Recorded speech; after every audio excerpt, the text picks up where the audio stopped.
Olá, pessoal. Meu nome é Monique Andressa. Eu sou uma mulher branca, cabelos com mechas, cacheados e curtos, que estão amarrados agora. Uso óculos, tenho olhos castanhos. Uso uma blusa rosa, batom rosa também. Por trás de mim, um quadro branco e uma parede branca.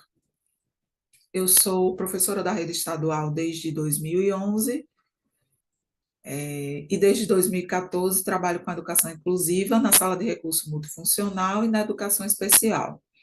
Sou pedagoga formada pela UFRN e especialista em educação inclusiva pelo IFRN. E atualmente eu estou coordenadora geral na Escola Estadual Paulo Pinheiro de Viveiros, no Nova Natal. Hoje nós vamos dar continuidade ao ciclo de formações da primeira DIREC, com o vídeo 4, e o tema é preenchimento dos documentos PEI e PAE. O que significa e quem faz? O PEI é o Plano Educacional Individualizado, que quem faz é o professor da educação especial. O PAE é o Plano de Atendimento Educacional Especializado, que quem preenche, quem faz, é o professor da sala de recurso multifuncional. O PEI, ele é composto pelas seguintes partes. Primeiro, o componente curricular, que é a disciplina. Depois a gente preenche a unidade temática, que é um título geral, o título do capítulo, o assunto geral.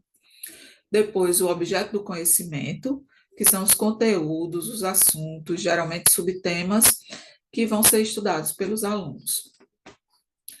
Depois preenchemos o objeto de conhecimento para o aluno NEE, que são aqueles conteúdos. Aí pode ser o mesmo da turma, pode ser o mesmo da turma com adaptações, pode ser outros conteúdos dentro do mesmo assunto. As habilidades para a turma são os objetivos, as habilidades para o aluno NEE são aqueles objetivos que a gente pretende alcançar com aquele aluno. O facilitador de aprendizagem geralmente são pessoas, né? O que é que pode nos ajudar para aquele aluno consiga, para que aquele aluno consiga aquela habilidade, aquele objetivo? Geralmente é o professor de educação especial, a família, o que o aluno já sabe, às vezes até um colega de sala que está ali do lado ajudando também. A metodologia e os recursos didáticos é o que foi utilizado nas atividades e como foi utilizado.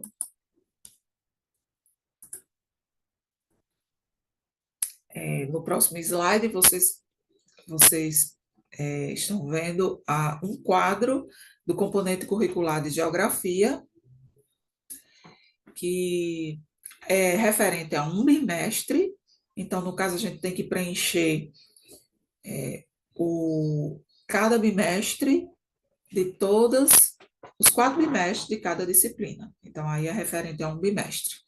A unidade temática, o objeto do conhecimento. Vocês percebem que o objeto do conhecimento para a turma e as habilidades também são bem mais abrangentes, né? Porque geralmente, na maioria das vezes, nosso aluno ele tem deficiência intelectual, então a gente tenta, como se fosse resumir o que é que a gente pode, o que é que o nosso aluno consegue captar, consegue absorver daquilo ali que está sendo trabalhado com o professor. Já no próximo slide,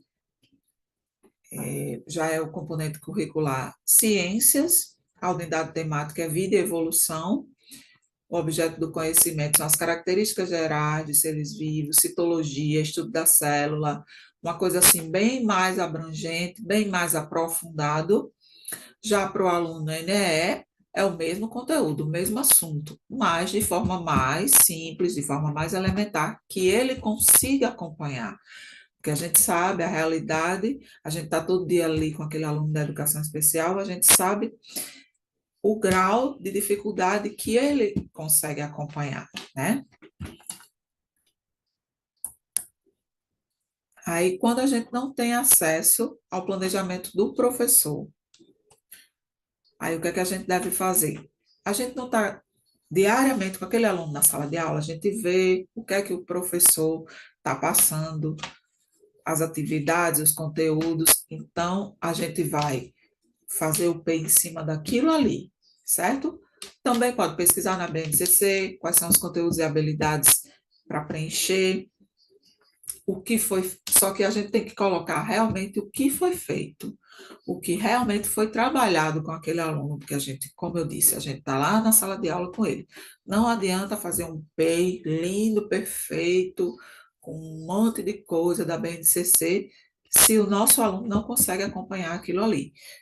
Por isso que eu coloquei, sempre colocar a realidade, certo? O que realmente foi trabalhado.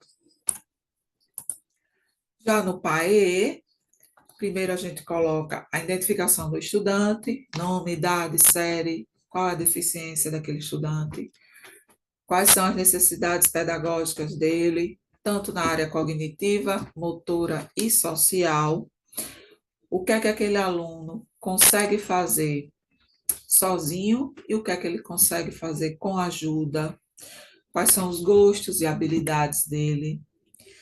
Em seguida, a gente coloca os objetivos do plano, nas mesmas áreas que a gente falou lá no início, cognitiva, motor e social. Coloca também a organização do atendimento, o dia, o horário, o tempo, se esse atendimento é em dupla, se é em grupo, se é individual, o dia, se é 2 atendimentos no mesmo dia, ou se é em dias diferentes, um atendimento na terça, outro na quinta, ou na segunda e na quarta. As adequações e utilização de materiais, que no caso é a seleção de materiais a serem produzidos para atender às necessidades daquele aluno. De repente, aquele aluno não consegue ter o movimento de pinça ou pegar no lápis, a gente tem que fazer um engrossador. Um aluno com baixa visão, por exemplo, a gente tem que fazer a adaptação do material com a fonte ampliada, né? Então, tudo isso a gente coloca no PAEI.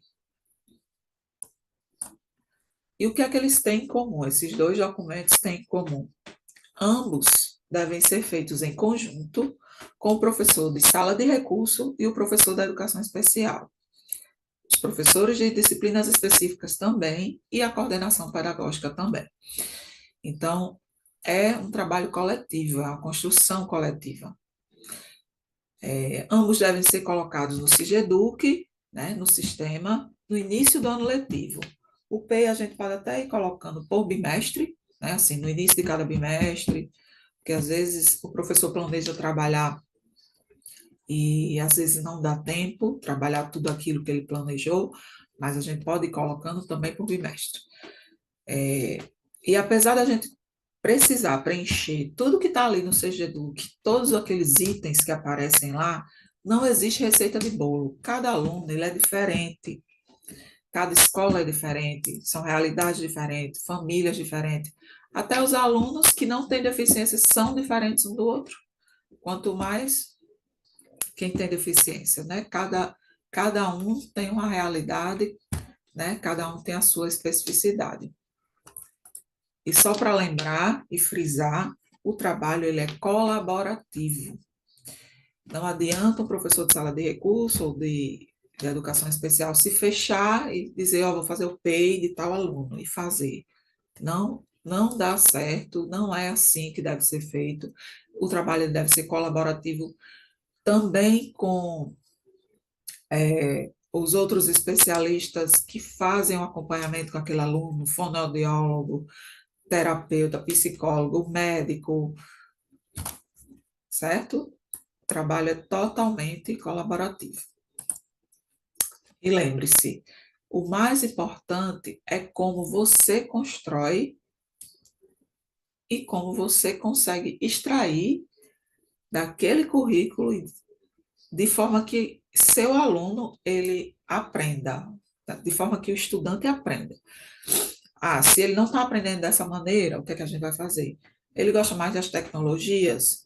Vamos procurar na internet um joguinho, um, um vídeo, que aquele aluno consiga absorver alguma coisa, aprender alguma coisa sobre aquele assunto, certo?